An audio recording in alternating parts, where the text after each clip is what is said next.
জি, আসসালামু আলাইকুম। সবাই কেমন আছেন? আশা করি আলহামদুলিল্লাহ ভালো আছেন। ভালো থাকার চেষ্টা করতে হবে, ভালো থাকতে হবে ইনশাআল্লাহ। আর আমাদেরকে বেশি বেশি নফল ইবাদত করার চেষ্টা করতে হবে, ছোট ছোট আমলগুলো করার চেষ্টা করতে হবে। যেহেতু আমরা অনেক বেশি ব্যস্ততার কারণে অনেক সময় আমরা বড় বড় ইবাদতগুলো আমাদের পক্ষে করা সবসময় সম্ভব হয়ে ওঠে না।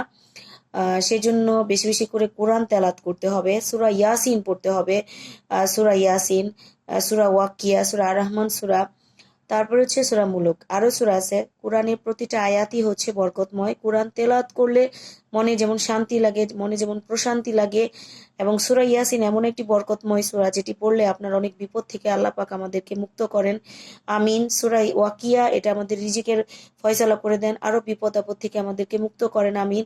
সূরা আর রহমান সূরা এটা এত বরকতময় সূরা যে এটা পড়লে আপনি আহ মানে ইহকালে যেমন শান্তি পাবেন, পরকালেও শান্তি পাবেন।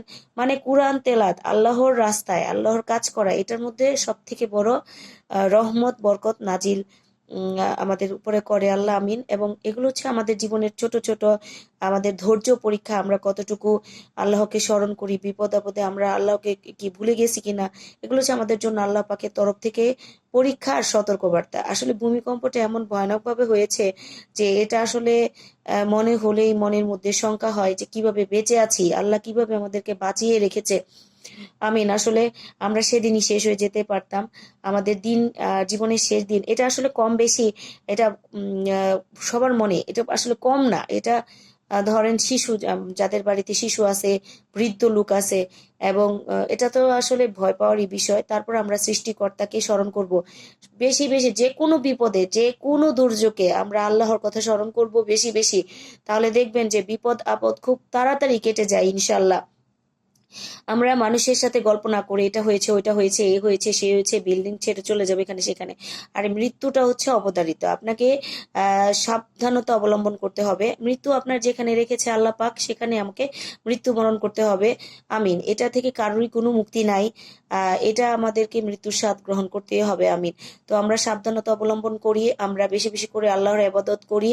আমরা যখন অবসর পাই, যখন আমাদের মানে কাজকর্ম কম থাকে, তখনই আমরা চেষ্টা করব বেশি বেশি করে ওজিফা পাঠ করার জন্য, হাঁটতে চলতে, ছোট ছোট ইবাদত গুলো আমরা করার জন্য। সর্বাবস্থায় আমরা কালিমা পাঠ করার চেষ্টা করব। কালিমা পাঠ করলে দেখা গেছে যে রাস্তাঘাটে যেখানেই থাকে আল্লাহ আমাদেরকে হেফাজত করবেন। আমিন। সব জায়গাতেই আমরা আল্লাহর কথা স্মরণ করে চলবো। আমাদের মহান রাব্বুল আলামিন সৃষ্টিকর্তা ছাড়া আমাদেরকে কেউ হেফাজত করতে পারবে না। আমিন। আমাদের গল্প এই সেই এগুলো করে আমাদের কোনো আম, বিপদ থেকে আমরা রক্ষা পেতে পারবো না। আমাদের এখন করণীয় কাজ হচ্ছে, আমাদের যাই হয়েছে মহান রাব্বুল আলামিনের কাছে আমাদেরকে এখন সাহায্য চাইতে হবে, যেন আমাদেরকে পরবর্তী দিনগুলোতে আর এত বড় বড় ভয়ানক দুর্যোগ যেন আল্লাহ আমাদেরকে না দেয়। আমিন। আমরা যেন এই ভয়ানক ভূমিকম্পের, আম, ভয়ানক দুর্যোগের, শক্তিশালী দুর্যোগের হাত থেকে আল্লাহ যেন আমাদেরকে হেফাজত করে। আসলে আল্লাহর কাছে তো, আল্লাহ সর্বশক্তিমান, আল্লাহর কাছে এসব কিছুই না। আল্লাহ আমাদেরকে যদি হেফাজত করেন, আমাদেরকে যদি রক্ষা করেন, আমিন, আমরা সকল বিপদ আপদ থেকে মুক্ত হতে পারবো।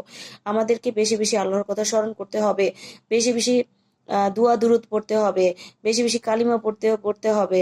ছোট ছোট অনেক আমল আছে আমাদের, সেগুলো বেশি বেশি। ইন্না লিল্লাহি ওয়া ইন্না ইলাইহি রাজিউন, এটা অনেকেই মনে করে যে ইন্না লিল্লাহি ওয়া ইন্না ইলাইহি রাজিউন এই দোয়াটা শুধুমাত্র মানুষ মৃত্যুবরণ করলেই এটা পাঠ করতে হয়। না, এটা যখন আপনি কোনো কিছু হারিয়ে ফেলবেন তখন ইন্না লিল্লাহি পড়তে হয়।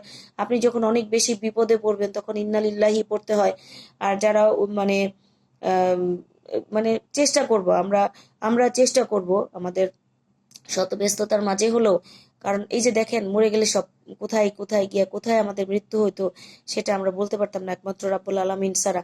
তো আমাদেরকে আল্লাহ যেন হেফাজত করে, সমগ্র বাংলাদেশকে যেন আল্লাহ হেফাজত করে, সমগ্র বাংলাদেশের মানুষকে হেফাজত করে। আল্লাহ যেন আমাদেরকে মাফ করে, আমাদের প্রতি দয়া করে, আমাদের প্রতি করুণা করে। আল্লাহ যেন এই ধরনের বড় দুর্যোগ থেকে আমাদেরকে হেফাজত করে। আমরা সেই দোয়াই বেশি বেশি করব।